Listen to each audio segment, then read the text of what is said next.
Friends, வாங்க ரசம் வைக்கிறத பார்ப்போம். பாத்திரம் சூடானதும் எண்ணெய் ஊற்றிடலாம். பிறகு கடுகு சேர்த்துக்கலாம். கடுகு பொரிஞ்சதும்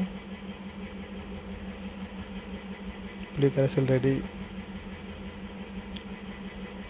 பூண்டு மிளகு சேர்த்துக்கலாம்.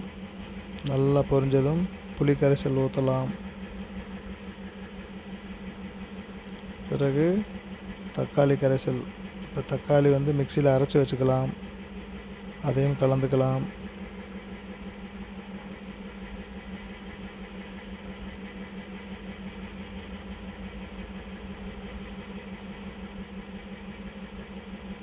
அடுத்து பெருங்காயம் கொஞ்சம் சேர்த்துக்கலாம்.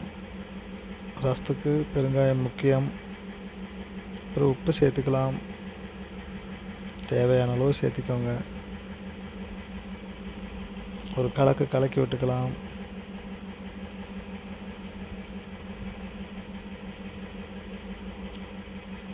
தேவையான அளவு தண்ணி விட்டுக்கலாம். அடுத்து மல்லித்தழை கொஞ்சம் சேர்த்துக்கலாம். ரசத்துக்கு முக்கியமானது. மூடி வச்சு கொதி வராதுக்கு முன்னாடியே நுரை கட்டினோன்னே இறக்கிடலாம். ரசம்